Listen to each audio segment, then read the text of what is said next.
My name is Sylvester Hoover, and I do blues and civil rights tours here in Greenwood, Mississippi. And I talk about civil rights, blues, and Emmett Till. I talk about the history of the Mississippi Delta, and I tour peoples and just give them a little bit of feel of the Delta, the way it were and the way it is today. And have you been here your whole life in this area? Yep, I was 100% Mississippi Delta. I was born here, and I was educated here in the Mississippi Delta. And the Delta is my home, but and I'm the youngest of 7 siblings. I'm the only one stayed here in the Mississippi Delta, but I'm the youngest, and I look at the Delta different than the way they look at the Delta. What made you decide to stay here? I just like the Delta, and I was born in '57, and civil rights came, and I got civil rights in the late '60s, and the Delta was my home, and I just liked it here in the Delta, and I just stayed, and I really wanted to give the history of the Delta. I just wanted to talk about the Delta because they looked at the Delta so much different than I looked at the Delta, and I just want to try to show people the Delta is not all bad. It's really not all bad. If it was all bad, you wouldn't be here, I wouldn't be here, so it's not all bad, and I just want to try to show the difference in the Delta. So how did you start doing the tours? Because I always went to Little Zion MB Church, and that's where Robert Johnson is buried. And I eventually bought the store that Robert Johnson would go in to buy at Prince Albert Tobacco, and people would come to my store and say, "What did Robert Johnson play at?" And I would show them on the corner, and then they end up asking me where he's buried, and I tell them Little Zion. And I just started seeing so many people, so I just said, I might as well try to tour these people and show them and tell them a little bit about the Delta.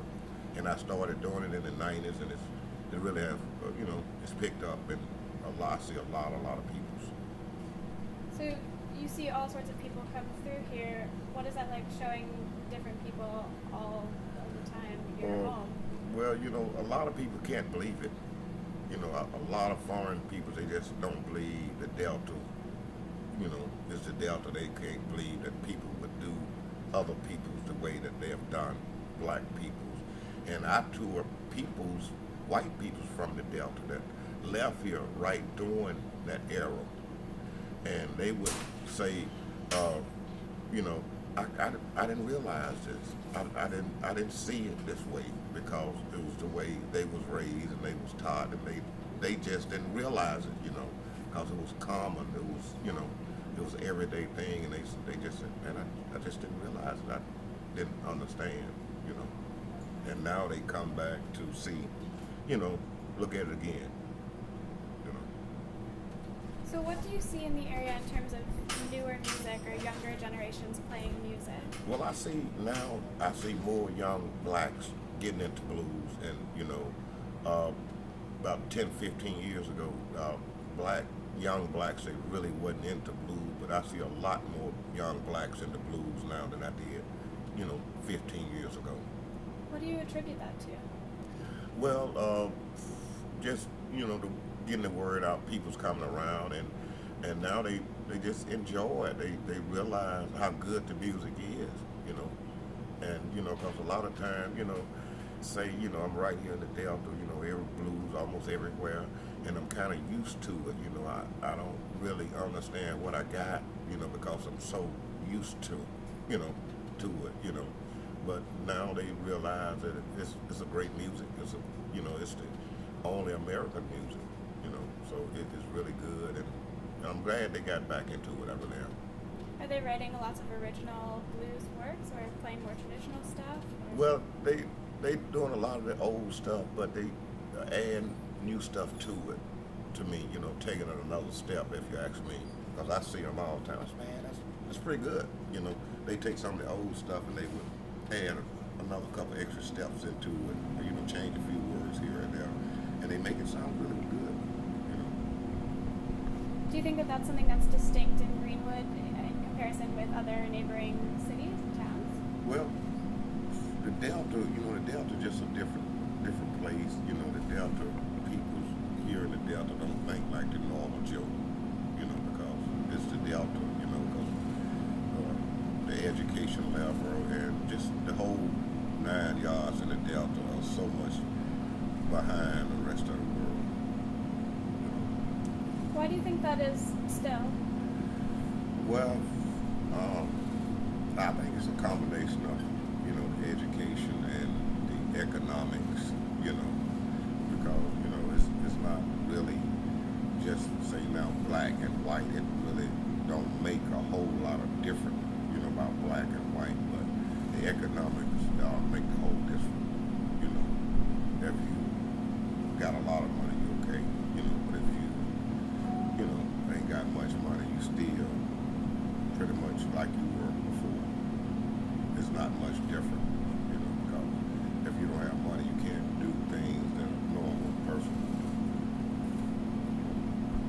Now, Luther Brown was telling me that you are or were a deacon at Little Zion? I am a deacon at Little Zion Church, and that church is an old church too. It's 142 years old, and it was built by unskilled labor, field hands, and it's still standing.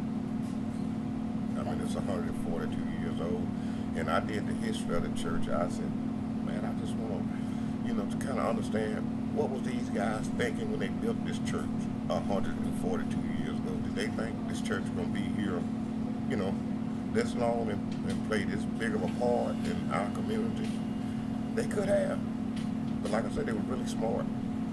I mean, they could have, and the church is solid as a rock, and I wonder about Mrs. Bloodsaw, the white lady that gave them the property to build a church on. What was her thoughts? Why would she do that for these black people? I mean, she was in the equation somewhere too, because she the one gave them the property to build a church on. So, you never know how God worked it, but she had to be in the equation because they didn't have any land, any property to build a church on, and she giving it to them. So she had something to do with it too. And how do you see the church in terms of the community influencing one another now?